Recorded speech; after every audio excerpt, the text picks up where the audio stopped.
The Gulf Coast Growth Show is sponsored by Chevron Pasadena Refinery and is an extension of the Economic Alliance Houston Port Region, where our mission is to market and grow a vibrant regional economy. Hey guys, welcome back. I'm Jason Lee, your host. Welcome to the Gulf Coast Growth Show, and I am with Zeke Smith, my co-host today. So Jason. And we are with the man, the myth, the legend, Mark LaCour from OGGN. Mark, glad to have you today, man. Glad to join you guys. Consider this my podcast booth, but yeah, and guest in your own booth. Yeah, sincerely, thank y'all both for coming. You know, I look at every other podcaster out there as family, and the more people that we have out there to spread the word, the better it is for all of us. So I really appreciate you making a drive and coming out here. And we appreciate the invite, man. You're first class all the way. Your booth has been first class all the way, and the shows that you guys put out under your organization are first class all the way. And so it really is just it's kind of a bow. And the fact that you invited us down shows just the community mindset, the acceptance that you guys are out doing, really spreading the word and spreading the gospel, the importance of energy here in our great state and here in Houston, Texas specifically, right? 100%. And not just here, because Houston's kind of the global epicenter of the energy industry. So for the world, right? So you can't have good quality education, good health care, good food, a nice way of life without cheap, abundant, reliable energy. And that's what we're here about. We're here to spread the word about energy, and not just hydrocarbons, but all energy forms. So yeah, good to be here. No other place other than Houston, Texas could you put on something like this. Yeah, absolutely, man. And so we're all intrigued, right? I mean, you kick this thing off. I mean, everybody's always wanting, how do you grow a brand? How do you grow followers, right? Social media. You were podcasting before podcasting was cool, right? Before it was called podcasting. I mean, before it was even podcasting, right? I'm not quite that old. I'm close to it. But yeah, right past putting it on the clay tablets. Yeah, we started about kicking a decade it off, ago. right? Yeah. And so why don't you walk us through the history of OGGN, really where it kicked off, the brainchild behind it, right? What made it kick, and then where it came from and where it's going.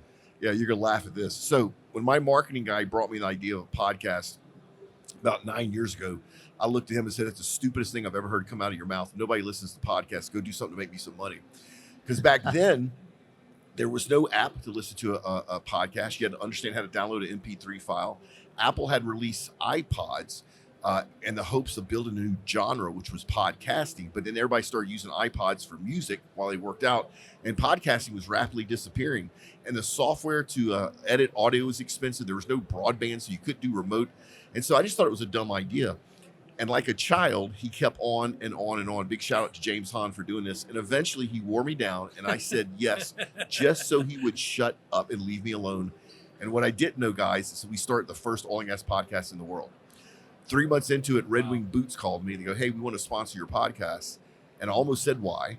But the old sales guy in me kicked in and said, "Shut up, let them talk." And that was the beginning of the first paid sponsorship for the first oil and gas podcast. Wow. You fast forward to now, we have 16 separate shows as of today. We're launching a new one tomorrow. So by the end of May, we'll have 17 separate energy focused podcasts, and we have four more in the works, guys. Unbelievable. Yeah, it's crazy. Unbelievable. You know, and the guests that you keep bringing on are the talent is just ridiculous. How do you procure that talent? What makes, I mean, every time I look up, you got a new guy, and when I hear them, they're unbelievable, phenomenal. Right? So, yeah. So do you have casting calls, or like what happens, or do you just tell me about that? So most of my podcast hosts start out as listeners to one of our shows, okay, which means we have something in common, right? Podcasting. And then they reach out, and then I mentally make a check mark of if I think they would make a good host and where I think they would fit. And then as time goes on, if we have a show and I need them, I reach out to them. Lately, been running contests on LinkedIn to get new hosts. We just picked up Jordan Yates, which would be the host for the Caterpillar-sponsored energy podcast, Energy Nice. Pipeline podcast. Yeah, she's a big a talent on LinkedIn. If you haven't seen her stuff, she's a marketing engineer. She was a perfect fit. But talent is something I really struggle to find, because you can't go anywhere and find somebody that has energy, oil and gas podcasting experience. It's not like Right. I go to radio or TV and find somebody that does that. So we're always looking for talent. That's like skill adjacencies you're looking for, right? You don't have direct experience with that, right? Yeah. And it's actually one of our growth strategies is always to have talent identified ahead of time. And even the crew that runs all the back office stuff, every now and then I'll make a hire a little bit before we should, but only because I ran across talent that I just can't let go. Fantastic. Now, Mark, you've been around for a while, right? You've been doing oil and gas since you mentioned the clay tablets. Yep. So, like when oil and gas still had dinosaur bones in it. Before it was actually Yeah, fossil fuels. you actually had to It get- was just a Yeah. It was just a fuel. fuel. Yeah. Let's kill it and let's cook the oil. But no, you've been around for a minute. So Who's walk the us real through- fossil here, guys? Okay, sorry. I love it. I love it. Well, I always tell people if they saw the back of my head, they would think I was around with the dinosaurs as well. So How many dinosaur jokes are we gonna make through this podcast now? How many references? Actually, if you make a drinking game out of this audience, every time we mention a dinosaur, you have to take another drink. Yeah, Or there you fossil, go. Yeah. That's Or good. fossil fuels. That's good, Yeah. that's good. So Well, I got my start in the 80s. okay. So high school, 4 years of Marine Corps. After being cold and wet and shot at for 4 years, I decided it was not a career for me. Semper Fi, love all my brothers, sister Marines out there. So I went to school, Lafayette, Louisiana. I have a degree in wildlife management, which nobody ever believes, because how can somebody have a degree in wildlife management works in oil and gas? Because we care, right? I am an environmentalist. But Jason, when I got out of school in the 80s, the only job I could get with a degree in wildlife management was with the wildlife and fisheries for $14,000 a year, counting ducks up where it's some north of Minnesota. And that was not a job for me. And I did a couple of things, and I end up going to work for the phone company in the East, which was Bell South, which is no longer around. So Yeah. I could talk about them all I want. Great company.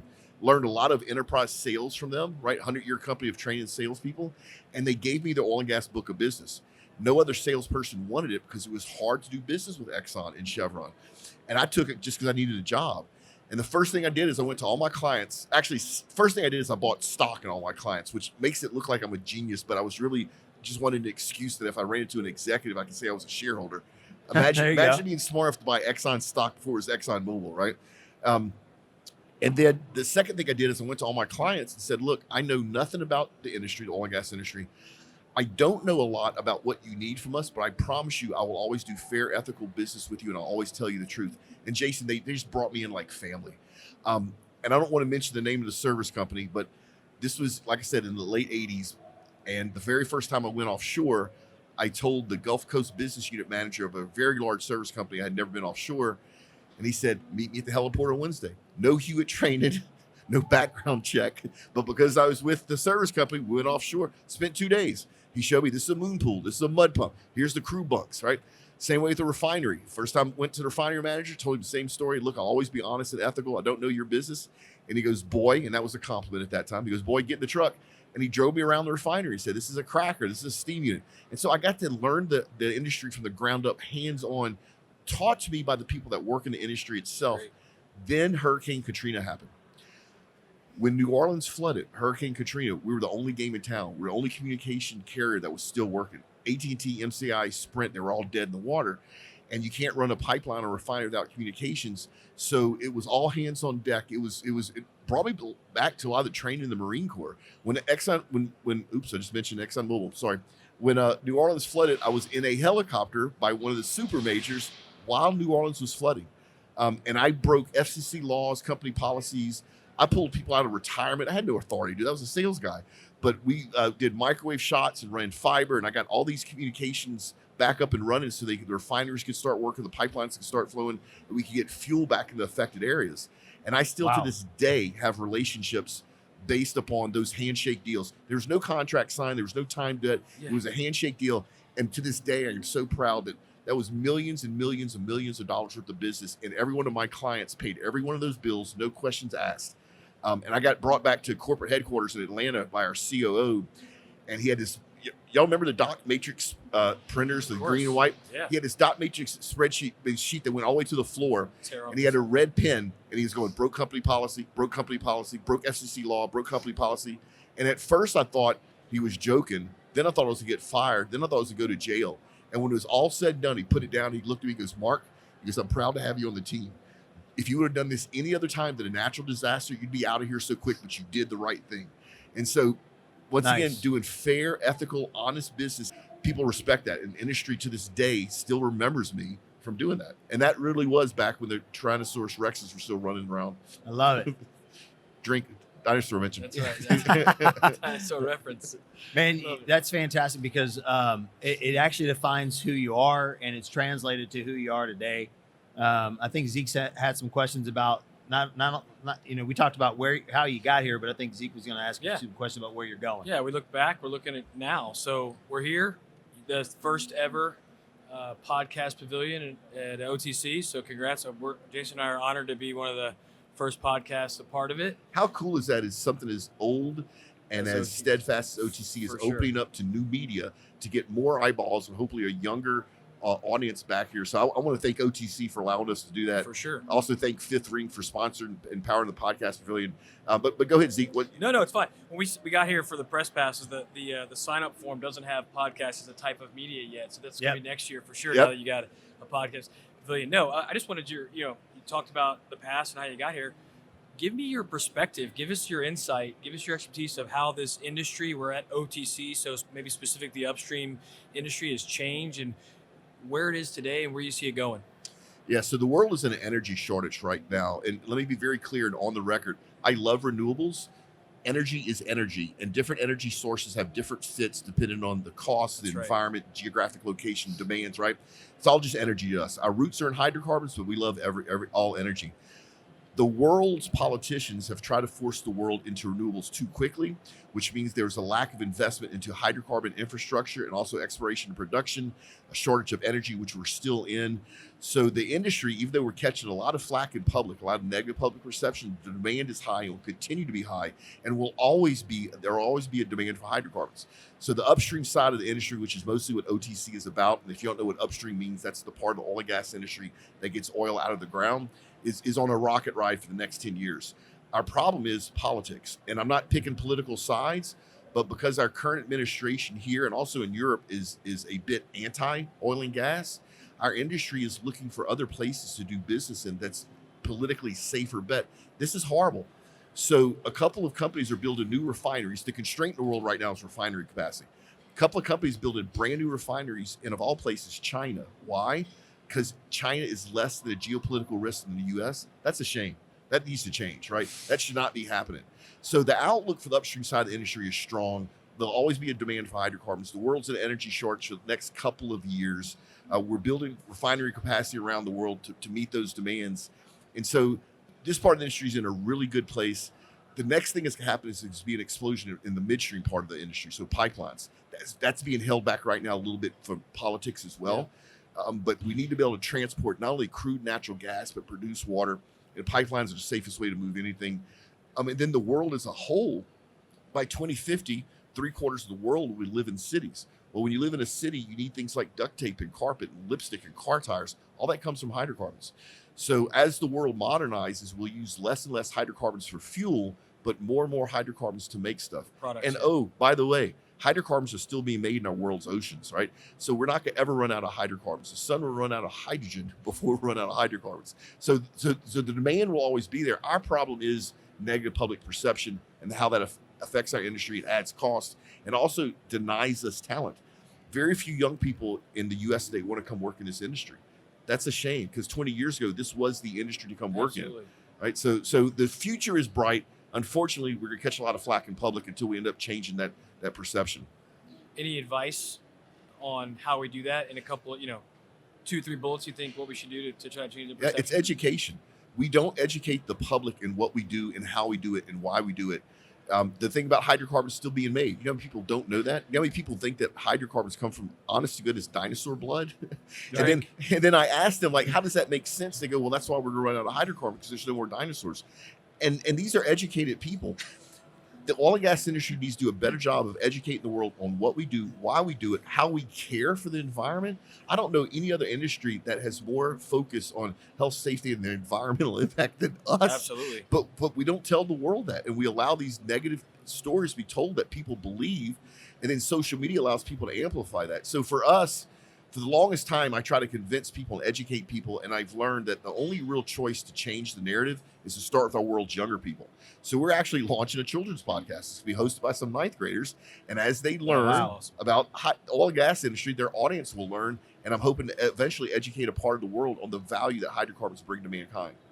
I know it's a long answer, but no, that's great. Yeah. I think Great answer. There's a focus on our youth in several industries. Obviously, I work in construction, and we're pushing earlier and earlier to get them interested in careers, saying, hey, college isn't your only answer. So I think that approach is is very smart. We did have a dinosaur reference, so if you didn't drink, Another drink. But if you think that it comes from dinosaur blood, you maybe shouldn't drink. You should preserve those brain cells because if that's what you think, yeah, we need to save those for later. So anyway, yeah, that was a great answer. I think that's I would agree. I think that's spot on advice, simple advice, and that's what we're here to do right on these podcasts, this platform. But get the message out. it's the same thing with the skilled trades. Yep. You could make a great living being a welder, pipe fitter, machinist, and nobody's going to school here in the U.S. Other countries they are, right? And those jobs are good, high-paying jobs. Yep. I sometimes think about maybe I should have been a TIG welder, right?